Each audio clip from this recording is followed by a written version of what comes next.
तो इस टूर्नामेंट में एक ऐसी टीम जो नीचे से टॉप पर है और इतनी नीचे गिर चुकी है, आरसीबी, जिसे जेसीबी भी ऊपर उठा नहीं सकता। लेकिन एक बंदा है जो अपना करियर उठाने के लिए बहुत कोशिश कर रहा है। इस बीच अगर आरसीबी उठ जाए तो बहुत बढ़िया हो जाएगा। नाम है बंदे का दिनेश कार्तिक, और सारे लोग ये सवाल कर रहे हैं कि भाई जैसे ये फॉर्म में चल रहा है, जब ये 35 बॉलों में 83 रन ठोक ठोक के मार रहा है, इस बंदे के रहते जब 288 भी चेज होते हुए दिख रहे थे, तो क्या ये बंदा अब T20 वर्ल्ड कप के लिए जो इंडिया का स्क्वाड चुना जाएगा, क्या फिर से उसके अंदर अपनी जगह बना जाएगा? बिल्कुल, दिनेश है विशेष, दिनेश है सर्वश्रेष्ठ, दिनेश है एकदम फ्रेश।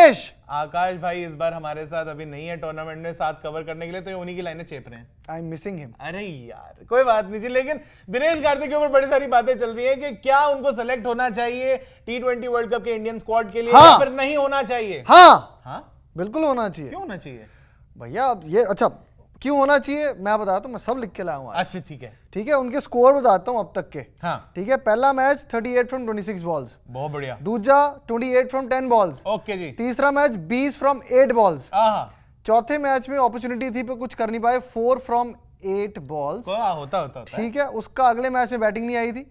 फिर 53 फ्रॉम 23 बॉल्स, और लास्ट में अभी जो हमने देखा थोड़े दिन पहले 83 फ्रॉम 35 बॉल्स। क्या शॉटें मारी हैं भाई ये बंदा, मतलब खड़े खड़े ऐसे ऐसे रिस्ट का वर्क, टक टू छक्का, टक टू छक्का। सिर्फ रिस्ट नहीं, पकड़ पकड़ के लंबे लंबे शॉट मारे हैं। 108 मीटर का छक्का मार रहा है बंदा, बाजुओं में सबसे लंबा, अभी भी बाजुओं में दम है भाई। 38 साल का हो गया, लेकिन ऐसा लग नहीं रहा है कि बिल्कुल 28 और 18 वालों को जो है कंपटीशन देके रखा है। आप उसकी कद काठी में मत जाइए, कद काठी चाहे जितनी हो, छक्के लंबे लंबे हैं भाई के। और नराते खत्म हो गए हैं, आप काठी रोल भी खा सकते हैं, आप पहले वहां जाइए। अरे वाह वाह, ये बोला खाता पीता इंसान, अंदर से एकदम से निकल गया है। लेकिन दिनेश कार्तिक साहब आप कह रहे हैं कि होना चाहिए जी। भाई मुझे लग रहा है कि हमारी ना इंडियन जनता जो है, जितने भी क्रिकेट फैंस इमोशनल होती है, बहुत ही ज्यादा इमोशनल, भावुक होते हैं ये लोग। तो जैसे ही कोई बंदा कुछ बढ़िया करता है और किसी की अगर कोई स्टोरी निकल के आती है ना कि थोड़ी अंडरडॉग वाली स्टोरी आती है, ये बंदा बहुत बढ़िया कर जाएगा, और देखो लास्ट सीजन खेल रहा है आईपीएल का, उसके बाद अपना रिटायरमेंट भी अनाउंस कर देगा, कितना बढ़िया लगेगा कि अगर ये बंदा जाते जाते एक वर्ल्ड कप भी उठाता जाए तो मजा सा आ जाएगा। देखो मुंबई मैच में वजह से मैं कह रहा हूं कि नहीं होना चाहिए डीके भाई को। मुंबई मैच में तो शर्मा जी ने भी बोल दिया कि वर्ल्ड कप है इसके दिमाग में, वर्ल्ड कप में खिलाएंगे, ये करेंगे, वो कर, तो हिंट तो है। हिंट नहीं है, वो उंगली कर रहे थे। अरे रोहित शर्मा जी वो थोड़ा वो अपना वो कर रहे थे, क्या बोलते हैं बट अंग्रेजी में बड़ा अच्छा शब्द होता है, स्लेजिंग। अरे पर कार्तिक ने सीरियसली ले लिया, वो बात अलग है। कार्तिक साहब अपना वो क्यों अपना मतलब नाम खराब करेंगे? आपने बोला हम इमोशनल होते हैं, हाँ होते हैं। देखो जब भी, ये आप भी सहमत होंगे, जब भी नया रेस्टोरेंट या ईटिंग जॉइंट खुलता है, भर भर के जनता वहीं जाती है। जाती कि नहीं जाती? सपोर्ट करती नहीं करती? पता नहीं जी, क्यों नहीं पता? अरे आप तो ऐसे झूठ मत बोलो यार। देखो खौफ खाओ ऊपर वाले का। मैं खौफ क्यों खाऊं भाई? अच्छा खाना रखा है, मैं वो खाऊं। देखा, मैं कह रहा था ये खाता है। मैं वही तो कह रहा हूं। लेकिन आप यकीन मानिए, आपने वायरल वड़ा पाव देखा दिल्ली के अंदर? जी, मैं नहीं गया अभी तक। अरे क्योंकि आपके घर आ जाता है ना। अरे वो बात तो अंदर की बातें नहीं करता, लेकिन मैं ये कहना चाह रहा हूं कि भाई डीके साहब जो है यहाँ पर, अब मुझे ऐसा लगता है कि उन्होंने ना कुछ टाइम पहले एक अपना ऐसे ही out of the blue chance बना लिया था। तो ना चुटकी भी नहीं बजी डीके साहब के नाम लो, मेरी बजरी दो। हाँ, तो डीके साहब का नाम लेते चुटकी भी मेरी एकदम शांत होकर बैठ गई है। मैं ये कह रहा हूँ कि डीके साहब ने कुछ टाइम पहले आईपीएल के अंदर ऐसे ही फोड़ा था। ये टाइम है 2 साल पुराना, 2022 का।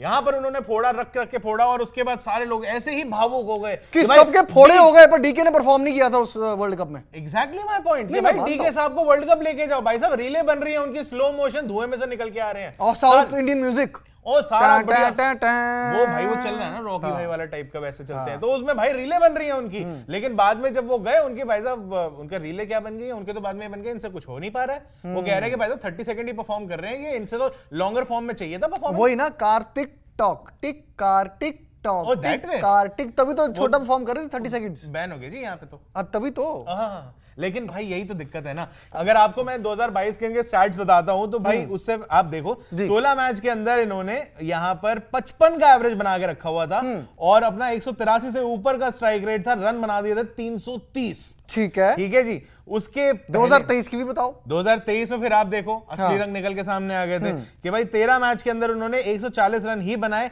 11.6 का एवरेज रहा और हाईएस्ट 30 का था। और 134 स्ट्राइक रेट भी उनका जो है नीचे गिर गया चलो था। छोड़ो कल की लेकिन बातें, फिर- कल की बात पुरानी, आज नहीं, बताओ ना। आज तो वो फॉर्म में चल रहे हैं, हाँ। इसमें कोई टेंशन नहीं, उसमें कोई अभी तक जितने मैच हो चुके हैं 7 मैचों के अंदर उन्होंने 226 रन बना दिए, 75 की एवरेज, 83 उनका हाईएस्ट है, 75 से ऊपर का एवरेज और 200 से ऊपर का स्ट्राइक रेट है। हाँ। सारी बातें बहुत बढ़िया हैं। ठीक है। लेकिन आप ये देखो कि एनोमली की तरह एक साल बीच में बढ़िया इनका आता है। हाँ। आप अगर सिर्फ 2020 तक भी देख लो, लास्ट इनका जो अच्छा परफॉर्मेंस आया था वो 2018 में आया था, जहां पे उनके रन एवरेज जो थे वो भी बढ़िया लग रही थी, स्ट्राइक रेट भी बढ़िया लग रहा था। लेकिन आप 20 की देखो जरा हालात क्या है। 22 में अचानक से जब उन्होंने परफॉर्म करा, सारे लोग हैरान हो गए थे, चक्का हो गए थे, चक्का कि भाई, क्योंकि 2020 में 14 मैचों में उन्होंने सिर्फ 169 रन बनाए, 14 के एवरेज से 126 का स्ट्राइक रेट। 21 में 17 मैचों में 223 रन उन्होंने बनाए और 22 का एवरेज रहा, 131 का स्ट्राइक रेट रहा। तो ओवरऑल उनका परफॉर्मेंस जो है थोड़ा सा डिप करता हुआ लग रहा और था। किसी महान इंसान ने भी कहा, you are as good as your last work. यार वो तो 83 रन, 35 बॉल, तो भाई उससे पहले तो फिर ये 4 भी आया था ना 8 बॉलों पे। वो 4 को छोड़ो यार, हद हो गई है देखो। 4 को थोड़ी, आखिरी स्कोर देखो और क्या शॉटे मारी यार भाई यार चुम्मा ऐसे performance। ऐसे थोड़ी होता है कि भाई जो बाकी प्लेयर बाद में चल रहे हैं, जो उनका कुछ नहीं है, जो आजकल बढ़िया परफॉर्म करने की कोशिश कर रहे हैं। जैसे? एक तो ईशान किशन बेचारा वहां से बीसीसीआई से गाली खा के बैठा हुआ है, कॉन्ट्रैक्ट कैंसिल करा के बैठा हुआ है, लेकिन फिर भी रोहित शर्मा साहब क्योंकि इंडिया के कप्तान है, उनके सामने रख रख के भाई साहब वो शॉटे मार रहा है कि मैं जो हूं, आप भले कॉन्ट्रैक्ट मुझे मत दो लेकिन लेके चले जाओ वर्ल्ड कप के लिए। अच्छा ऑडिशन दे रहा है, उसकी कीपिंग में भी कमी नहीं दिख रही है। वो क्या पागल है, वो क्या बेवकूफ है, वो क्या परफॉर्म नहीं करके जरा उसके छोड़ देंगे। ऋषभ पंत कमबैक तो वो भी कर रहा है ठीक आदमी, है। उसने भी बढ़िया हाफ सेंचुरियां मारी है, बढ़िया स्ट्राइक रेट से खेल रहा है, उसको नहीं लेके जाओगे? हाँ, और धोनी भाई की तरह ऐसे एक फ्लिप के स्टंप भी उखाड़े थे उसने, वो मैंने तो देखा। चेला है ना, तो आता ही है, वो तो थोड़ा नेचुरली आ जाता नहीं, है। देखो, मैं उसके मानता अलावा हूं। भाई ऋषभ पंत के अलावा आपके संजू सैमसन है, बढ़िया परफॉर्म कर रहे हैं भाई, रन पे रन मार रहे हैं, एवरेज बढ़िया चल रही है, कीपिंग बढ़िया चल रही देखो, है, संजू और सैमसन कप्तानी और- भी कर रहे हैं अपनी टीम को लेकर भाई अरे साहब, नंबर इतना 1 पे बढ़िया। टीम रहे उनकी, आने वाले दिनों में भी। मैं तो यही कह रहा हूँ, फाइनल में भी लेके पर आप ये जाएंगे देखिए टीम ना, को। सैमसंग और किशन के साथ जो व्यवहार होता है, व्यवहार वो अच्छा। तो पूरी दुनिया के सामने है। तो फिर ऋषभ पंत भी तो है, और उसके अलावा जो है जिसके मतलब ईशान किशन के लिए जो बोला गया था कि भाई ये थोड़ा सा गुस्सा होकर चले गए थे, हाँ। जितेश शर्मा को टीम में रखा गया था, और जब ये दोनों टीम में थे, जितेश शर्मा को पहले प्रेफरेंस दिया गया था, ईशान किशन को बैठाया गया था। तो जितेश शर्मा भी इस रनिंग में, हालांकि आईपीएल उनका बहुत अच्छा नहीं जा रहा है अभी तक, तो अब इंडिया का तो ट्रस्ट है ना उनके ऊपर, सेलेक्टर्स का ट्रस्ट है। करो यार। हाँ तो भाई अगर यही लॉजिक हुआ आपका कि भाई दिनेश कार्तिक नहीं साहब को नहीं, लेके जाते हैं, #DK for WK मेरा विकेट कीपिंग। अच्छा वर्ल्ड मैंने हैशटैग बना दिया। WC तो वर्ल्ड कप रहता है। #DK for WK। यार इनके हिसाब से चलेंगे तो फिर तो ये थोड़े दिन में बोलेंगे धोनी! 2 कीपर चाहिए होते हैं टीम के अंदर, एक मेन और दूसरा बैकअप। हाँ। तो मेन वाले को आप कर लो, धोनी भाई के हाथ पांव थोड़े पड़ो, और उसके बाद उनको बोलो कि भाई आप अपनी रिटायरमेंट कैंसिल करो, आ जाओ, बहुत बढ़िया फॉर्म में हो, रन बना दो, और कीपिंग तो आप वैसे भी अभी भी जितने कीपर चल रहे हो उनसे बढ़िया चल रहे हो। चीज बर्गर खाओगे? मैं नहीं मुंह खाऊंगा। की बात छीन ली आज यार, 3 भाई को बर्गर खिलाऊंगा। मैं कहता हूँ धोनी भाई को भी आ ही जाना चाहिए। नहीं, मैं कह रहा हूं कि ऐसा करने लगेंगे, धोनी भाई मानेंगे नहीं, धोनी भाई ऐसे नहीं course, है ना। of course। धोनी भाई ने अपनी कैप्टेंसी भी जो है ऋतुराज को दे दी है, तो धोनी भाई ऐसे एक बार फैसला कर लेते हैं, उसके बाद वो खुद की भी नहीं पत्थर सुनते। की लकीर है जी। बिल्कुल जी। उसके बाद मतलब फिर तो वही बात होगी कि अगर धोनी भाई को कन्विंस कर लिया, धोनी भाई आ जाएंगे मेन कीपर बन के, और उसके बाद अगर डीके को भी लेके चले गए तो धोनी भाई के रहते डीके फिर बैकअप हो गए। अब बैकअप भी अगर लेके जाना तो किसी नए बंदे को लेके जाओ। नहीं, वो चलो एक की रिटायरमेंट कैंसिल करा रहे हो, एक को कह रहे हो कि रिटायर होने वाला है, उसलिए ले चलो भाई। नहीं, धोनी भाई को साइड पे कर देते हैं, वो वैसी बातों बातों में बात निकल गई थी। अच्छा। पर देखो, DK for WK मैंने यही कहा था ना कि भाई ये देखो बहुत इमोशनल आदमी है। ऐसे ही बहुत सारे क्रिकेट फैंस हैं जो इमोशनल रहते हैं इसी चक्कर में। मतलब वही है यार, मैं बार बार आपको याद दिला रहा हूं कि जब उनको लेकर गए थे, बाहर लेकर जाते, ये आईपीएल लोकल टूर्नामेंट है अपना। ये क्या कह रहे हो भाई, लोकल मतलब इंडिया का है। क्या कह रहे हो? यही होता है अंग्रेजी मतलब। अरे बाहर इंटरनेशनल लोग आके यहाँ खेलते हैं, मजाक करते हैं, हंसी खेल फल फूलते हैं, मजा करते हैं। भाई जी मैं कह रहा हूँ, है तो इंडिया का डोमेस्टिक टूर्नामेंट ही ना। क्या कह रहे हो? उसके कारण आईसीसी अपने बाकी इवेंट्स ऊपर नीचे कर देता है यार। वो तो फिर बीसीसीआई की अपनी पावर भी है ना, पैसे वाली, फिर वो वाली बात हो जाती है। हाँ, लेकिन जब इंटरनेशनल टूर्नामेंट चलते हैं, वर्ल्ड कप वगैरह आता है, अब डीके साहब को आप भावनाओं में लेके गए थे सारे, जब इनके रिकॉर्ड्स खंगाल के देखते हो भाई साहब, इंडिया के बैटर्स में उस दौरान 4 मैच इन्होंने खेले जिसमें 3 इनिंग्स इनको मिली, 14 रन इन्होंने बनाए, 14 हिंदी में मैं ज्यादा और जोर से बोलना नहीं चाहता हूं, लोग गलत समझ लेते हैं। एवरेज रही 4.66 की और स्ट्राइक रेट रहा, जो फिनिशर रोल में इनको लेकर गए थे वहां स्ट्राइक रेट जहां पे चाहिए होता है कि भाई आओ और मारो और निकलो, चाहे तो 1 पे 2 मारो, 2 पे 4 मारो, 5 पे 10 मारो, लेकिन इंपैक्ट देखे जाओ वहां पे इनका स्ट्राइक रेट मैं मानता हूं 63.63 का इनका स्ट्राइक रेट। मैं मानता हूं आईसीसी इवेंट्स में डीके का परफॉर्मेंस इतना सही नहीं रहा है। 2019 वर्ल्ड कप में भी इनको निदा हास ट्रॉफी होती तो मैं मान लेता भाई, आखिरी बॉल पे छक्का मारना, बांग्लादेश को रुलाना, वो मैं मुझे याद है कि 2019 वर्ल्ड कप में भी इनको बतौर बैट्समैन ही लेके गए थे और कुछ खास परफॉर्म नहीं किया था। न्यूजीलैंड के सेमीफाइनल में भी जब उनको अपॉर्चुनिटी मिली थी तब भी इनको खासा कुछ उन्होंने रन नहीं मारे थे, मैं 3-4 रन पे ही निकल गए थे। तो भाई अब खुद ही बता दो ना फिर, आप तो अपनी बात से मतलब बीच रास्ते में ही ऐसे यू टर्न मार रहे हो भाई गॉड। अरे वो फैन ही क्या जो ना पलटे, फैन पॉलिटिशियन कहते हैं लोग ऐसे को।